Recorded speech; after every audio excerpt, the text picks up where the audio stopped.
Hey guys, I'm John. Welcome back to my channel. This is the last video in my series where I'm talking about the Alberta Prosperity Project's document, The Value of Freedom, and I wrote down my thoughts so that I can articulate them clearly.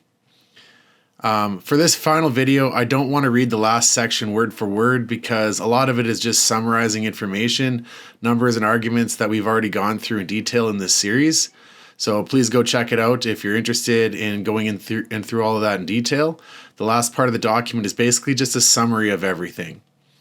Instead, I want to clearly state where I stand after reading this document, where I think it's the strongest and where I think it needs more work, and where I personally disagree or want to clarify. I support Alberta independence. I fully support it. I believe that if we're talking about creating a new country, we need to be serious, careful, and honest, and mature enough to ask questions. Supporting independence doesn't mean just blindly agreeing to every sentence in one draft document. It means taking the future of Alberta seriously enough to think through the details before they become policy. That's why I'm glad this document exists. It gets the conversation started. It gives Albertans something concrete to examine, debate, challenge, and improve. I believe that the financial case for Alberta independence is extremely strong. The exact numbers can be debated. Some estimates may be high, some may be low, some assumptions may need more evidence or refinement, but the overall direction is honest to me. Alberta sends far more money to Ottawa than we get back. Alberta creates enormous wealth, and too much of that wealth is controlled, redistributed, or wasted by a federal government that doesn't share Alberta's priorities. I do not believe Alberta is too poor to be independent. I believe Alberta is being held back. I also believe Alberta can create federal services. That doesn't mean it would be effortless. It would require planning. It would require planning, negotiation, administration, and transition costs. But things like passports, borders, courts, pensions, policing, defense, diplomacy, and federal administration, these aren't magical services that only Ottawa can provide. Normal countries provide these services. Alberta can too. The real question is not whether Alberta could survive as an independent country. The real question is whether Alberta has the will to govern itself responsibly. On taxes, I support lower, simpler, and more transparent taxes. I support reducing or eliminating taxes that punish work, productivity, investment, hiring, and business growth. I am open to debating different tax models, including whether a small Alberta sales tax, which this document proposes, could replace more damaging taxes. But I do not support independence becoming a tax shell game where politicians can simply rename taxes and continue taking the same amount of money from people, which isn't what this document is saying, but I just want to clarify. The purpose of independence should be more freedom, not just a different government collecting the same tax burden. Alberta independence should mean lower taxes, smaller government, fiscal discipline, and more accountability. On spending, I support constitutional limits on the government. I support balanced budget rules, debt limits, transparency, and long-term fiscal planning. I do not want Alberta to become a smaller version of Ottawa. I don't want Alberta independence to become an excuse for endless new programs, endless new bureaucracies, and endless new spending. If Alberta becomes independent, we need to build a government that is limited, disciplined, and accountable to the people, which I think this document is laying out very clearly that is possible. That's what we want. On the Heritage Fund, I strongly support building a much larger sovereign wealth fund for Alberta. In fact, Alberta should already have a massive Heritage Fund. We had the resources, we had the wealth, we had the productivity, but too much of that wealth was drained away, transferred away, taxed away, or mismanaged. Independence should not only be about having more money today, it should be about building something better for our children and our grandchildren. That's why I'm actually cautious about relying too heavily on oil royalties to fund low taxes immediately. I think the better long-term approach would be to put it all, or as much as possible, of Alberta's resource royalties directly into the Heritage Fund. And grow it to the point where the interest on the investments become a large and stable source of government revenue. Then, once the fund is large enough, we can look at lowering our taxes even more and possibly funding additional social programs from the position of strength. That would require temporary sacrifice, maybe 10 to 15 years, if the projections in this document are close and accurate. It would still likely mean a dramatic drop in taxes right away, but maybe not as dramatic as if we tried to take every benefit immediately. To me, that is the whole purpose of a heritage fund. It should not just be a political savings account that governments raid whenever they want. It should be a generational tool. It should help turn temporary resource wealth into permanent prosperity. On resource development, I support Alberta developing its resources aggressively and responsibly. Alberta has some of the highest safety and environmental standards of any oil-producing region in the world. We have beneficial relationships with local communities and Indigenous peoples, and the desire to maintain those relationships is strong. If the world needs oil and gas, as it clearly does, then it should be buying Alberta oil and gas. I want Alberta to produce, build, export, and grow. Of course, development should be responsible. We should clean up environmental damage. We need to address orphan wells and old wells that sit suspended for decades without being reclaimed. Those are the real problems. But regulations should be objective, reasonable, practical, and fully costed into our budget. They should be aimed at real environmental protection, not ideological attacks on Alberta's economy. I reject Ottawa-style anti-energy regulation, but I also reject carelessness. Alberta should be pro-development and responsible at the same time. Can we do that? I really believe we can. On the environment, I support local environmental stewardship. I support clean water, clean air, healthy land, wildfire prevention, proper land reclamation, forest management, methane reduction, waste management, and practical conservation. This document focused a lot on responding to carbon pricing and carbon-related arguments. And that's fine, okay? But I understand why they did that. But when I'm reading it, I also found myself wanting to see more about water, air quality, soil erosion, soil degradation, landfills, forest management, and practical local environmental issues. So it's just more things that need to be talked about. And I'm not criticizing this document. I'm just bringing more things into the conversation. That's not necessarily a criticism of this document because I did not expect one fiscal plan to cover every environmental concern in detail. But it is what went through my mind. And I want Alberta's environmental policy to be based on reality, local conditions, property rights, and practical stewardship, not global climate ideology imposed by people who don't live here, people who don't understand our economy, and people who often seem hostile to the very industries that make Alberta prosperous. On policing, I support Alberta-controlled policing. Policing should answer to Albertans, not distant federal authorities that have priorities in Ottawa. Honestly, we could move in this direction right now while we're still inside Canada.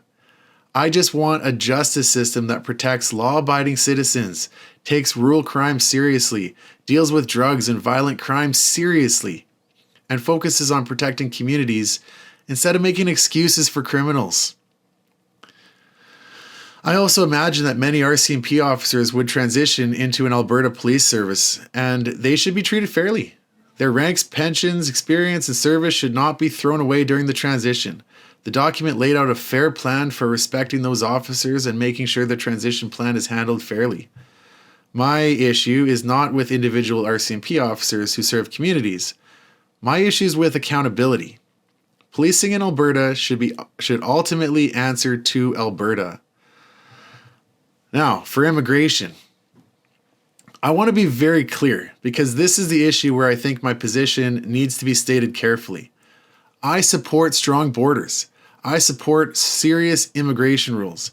I support background checks, criminal screening, verified credentials, and a system that prioritizes people who work, contribute, integrate, and respect our country. I support deporting non-citizens who commit crimes. In fact, I would even lower the bar. Serious crimes, definitely deported, but even regular like offenses, same category in my mind. They should be held to the highest standards. I support a points-based immigration system. I support making sure foreign qualifications are real. And I support Alberta having control over who comes here. But I also believe, and this is where the nuance comes in, because a lot of people who read my comments or who commented on my video, I don't think you watched the whole video. I also believe that the transition must be fair and practical. There is a difference between setting strong rules going forward and creating uncertainty for peaceful, productive people who came here legally under Canada's rules and are already living in Alberta. Permanent residents, legal workers, spouses of Albertans, dependents, and families who followed the law need clarity. They should not be treated like criminals or second-class people just because Alberta changes its political status. My position is strict going forward. Fair in transition, zero tolerance for serious criminality, clear rules for legal residents, and strong protections for spouses and families of Albertans.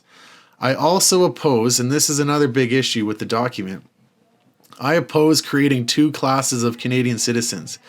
If someone was born a Canadian citizen and someone else became a Canadian citizen legally, I don't support treating one as legitimate and the other as like second class. This is addressing the issue of after we gain independence, many Canadians are going to want to immigrate here. So like someone who was born in Newfoundland, in my mind, and someone who immigrated to Newfoundland and became a Canadian and wants to immigrate to Alberta, they're both in. They should both get in the same lineup.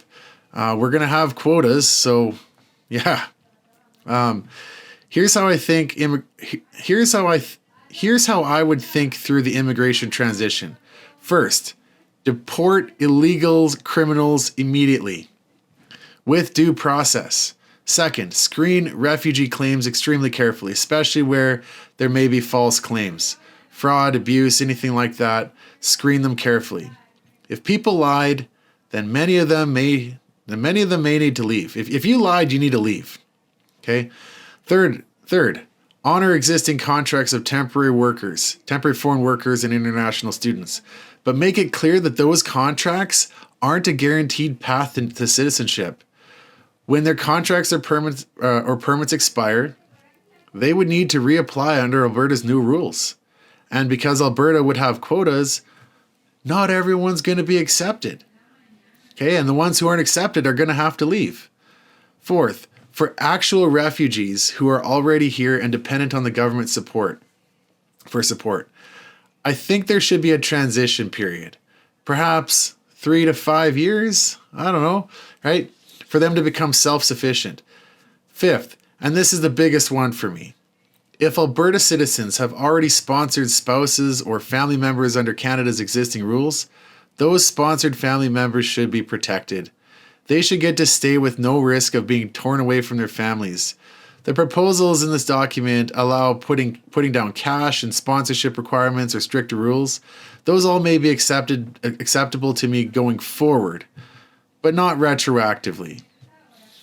I also want to address the negative reaction that some people had in my video when I read the section on immigration and mass deportation. Some people obviously didn't watch the whole video. And I did address this later in my conversation with Corey Morgan in another video. I'll leave the link below. Where I think we basically agree on all of the main points. I draw the line at any rule that puts my wife's future in Alberta at risk. Like, come on, that's my position, okay? My wife is a permanent resident, and I want to clarify that, but my support for independence does hinge on this issue.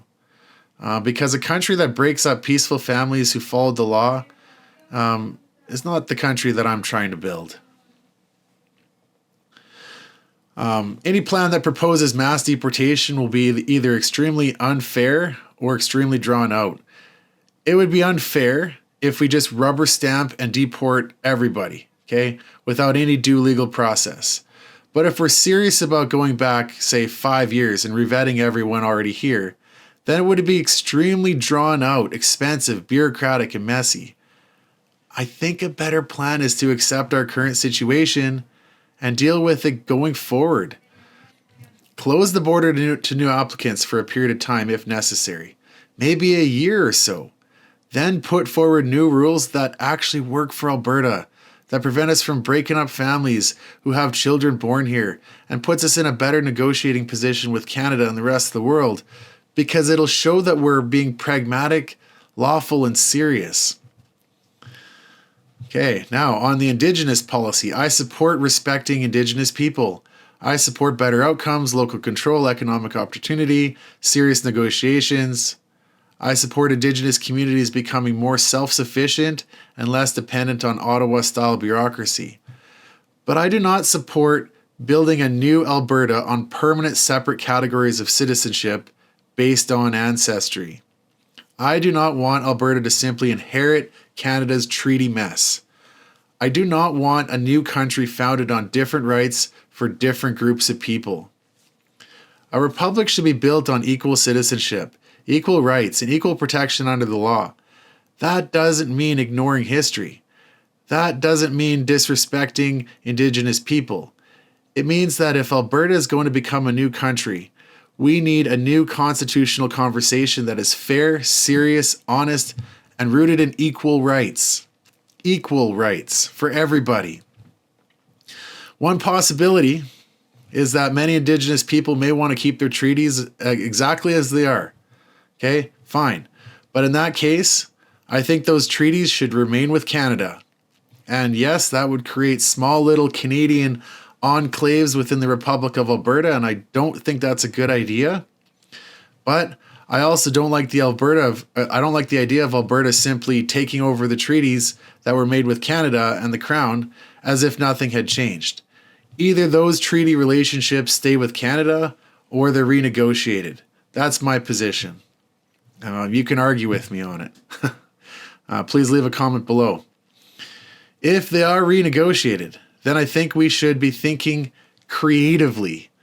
One idea that I had would be to grandfather in certain rights, like hunting rights. Okay, and this would go for several generations, perhaps like 3 or 5, and then eventually they would all expire as well, so that we're all equal citizens.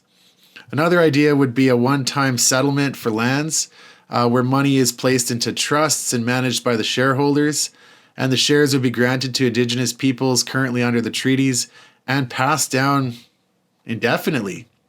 But I anticipate another complication with that idea because there's many Indigenous people who aren't treaty.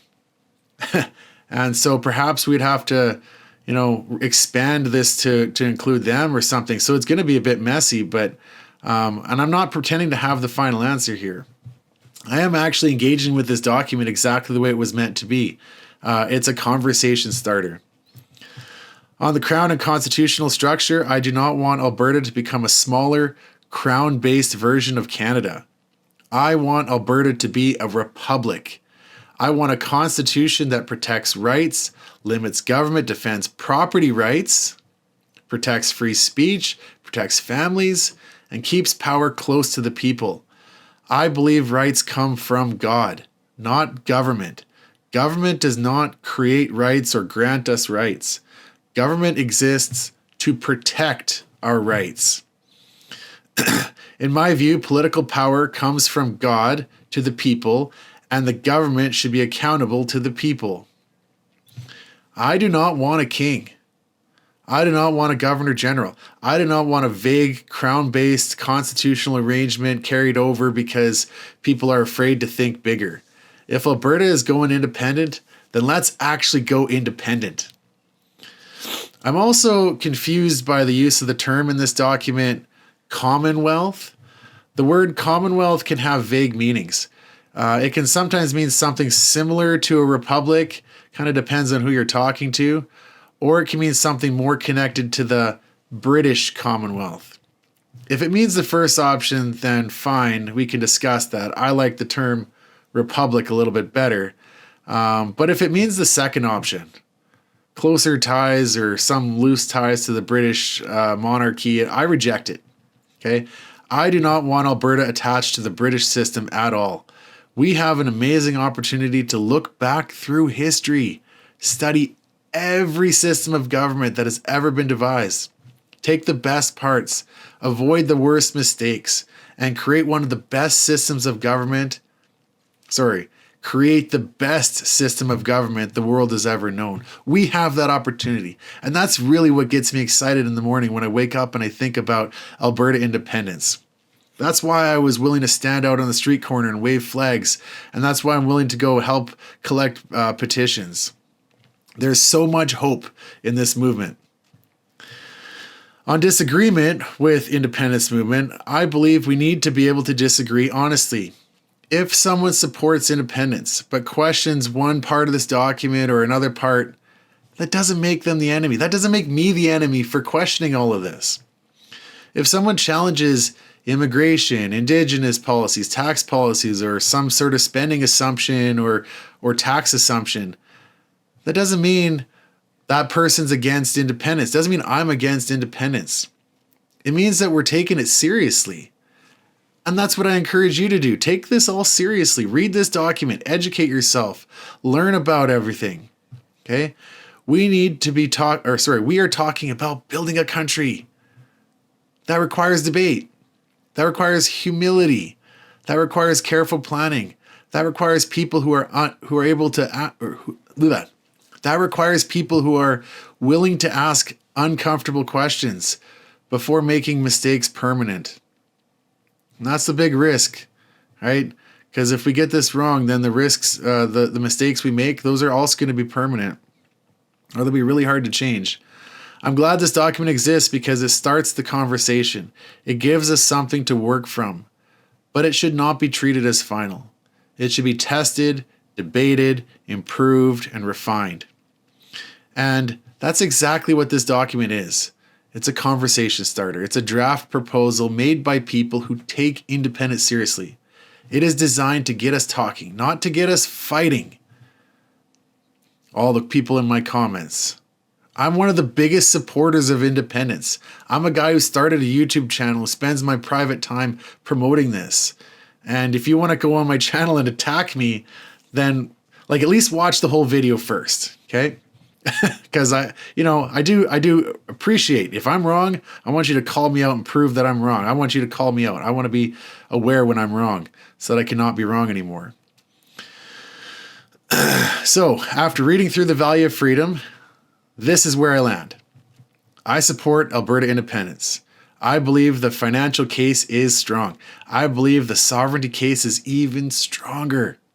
I believe Alberta has the resources, people, work ethic, land, agriculture, energy, industry, and culture to become, I think, the most prosperous country in the whole world.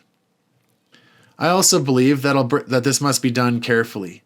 We need a serious constitution. We need fiscal discipline. We need clear immigration rules. We need a fair transition. We need equal rights. We need low taxes. We need local control. We need strong property rights. Property rights is something we don't even have in Canada right now. And I'm going to create another video on that, so stay tuned. We need accountable government. And we need the courage to think like founders, not like activists. We are founders. We're founding a nation. We're unifying together. My conclusion is not that every line in this document is perfect. My conclusion is that Alberta independence deserves to be taken seriously. It is not reckless to discuss it. It is not impossible. It is not fantasy. In fact, I would think it's reckless to not discuss it. Canada is not working for Alberta. Alberta is overtaxed, overregulated, and constantly overruled. Okay? We're treated like a resource colony by the federal system that depends on our wealth, while attacking the industries that create it. So yes, I 100% support independence, and yes, I want us to plan it carefully. Those two things are not contradictions, okay? They belong together. I support independence, and I want to plan it carefully, which means we got to discuss all of this. And sometimes we're going to disagree. We got to find a way to solve that. Because if we care about Alberta, and if we care about our families, if we care about freedom, and if we care about future generations, then we need to have this conversation and take it seriously. That's why I support a free, prosperous, responsible Alberta Republic, built on equal rights, built on local control, built on low taxes, built on strong families. built on faith, built on productivity, built on a government that answers to the people. Thank you everybody for watching. Please leave your comments below. And stay tuned, because I'm going to start making some more videos about other documents that I'm going to read. I'm going to read Treaty 6, 7, and 8, and I'm also going to read the Charter of Rights and Freedoms. Cheers.